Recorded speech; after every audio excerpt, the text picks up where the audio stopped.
It's been a while since we last heard Hideo Kojima talk about Death Stranding, but he finally broke that silence recently with an essay that he wrote for website Glixel. In the essay, he talks about movies like Dunkirk and Great Escape. He talks about some of his intentions with the Metal Gear games and how they share similar themes to some of Nolan's movies and whatnot. But towards the end of the essay, Kojima also briefly talked about Death Stranding and what his goals are with this new title. It's pretty interesting stuff, and I would like to read this to you. Kojima said, "Dunkirk, The Great Escape, and Metal Gear. They all tell us that victory isn't defeating your enemies, but protecting life. So where are post-Metal Gear games headed?" The following is a translated excerpt from Kobo Abe's short novel, The Rope. The rope and stick are two of humankind's oldest tools. The stick to keep evil at bay, the rope to bring that which is good closer. Both were the first friends conceived by humankind. The rope and stick were wherever humankind was to be found.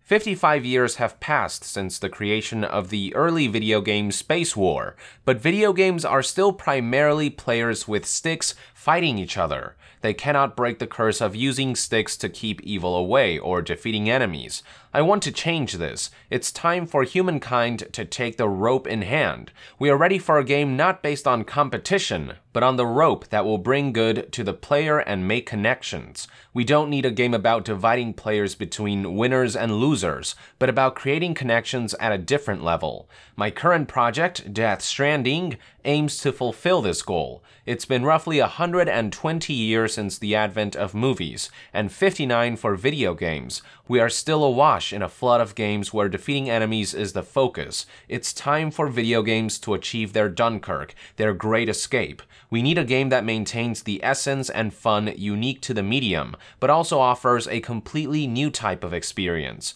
What's more, the interactive nature of video games means that this new experience will be deeper than movies or other media could hope to offer. At the very least, this is what I believe, and I won't run from the challenge. The most important part, I think, is when he says that Death Stranding won't be a game about dividing players between winners and losers, but rather about creating connections at a different level. What this tells me is that the game will aim to somehow unite all players towards a common goal. Somehow every player will contribute and affect the Death Stranding universe, and I think this is where the idea of multiple dimensions might come into play. I think we will each inhabit our own dimensions in our own games, but through our actions somehow influence other dimensions and the grand scheme of things. Almost like an interconnected network of spiderwebs. If you think about it, Hideo Kojima has already tried this with PT. He launched this playable teaser without telling anyone that it was from him, and it was this weird puzzle that people had to solve in a communal manner.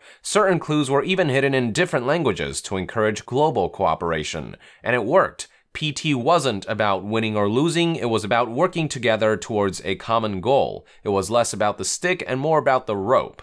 I think Kojima's aiming to realize this idea on a much grander scale with Death Stranding. How exactly remains to be seen, but I'm certainly looking forward to finding out. It's one of the more interesting concepts I've heard for a video game in a long time. It almost sounds like a massively multiplayer game in which the multiplayer itself is more of a passive element of the game, but it's still ever-present and all-encompassing somehow. Kojima has already hinted as much in a past interview. When asked if the game has multiplayer, he said, "It's not so simple, it's a new system." Aside from the heavy emphasis on connections, other things we do know about the game is that it's going to be a third-person action game akin to Uncharted or The Division. It will start out as a familiar type of action game that will turn into something very unique and different after 2 or 3 hours or so. And we also know that Kojima's aiming to give a different twist to the notion of video game deaths, and to connect life and death together somehow through the story and gameplay. All of this somehow ties together, but the question is, of course,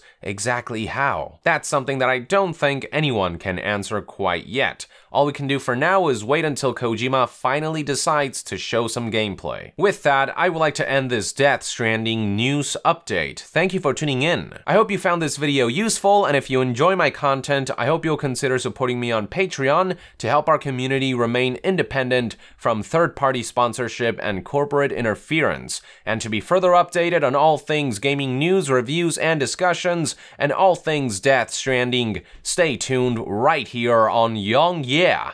I'll see you guys next time. Young out!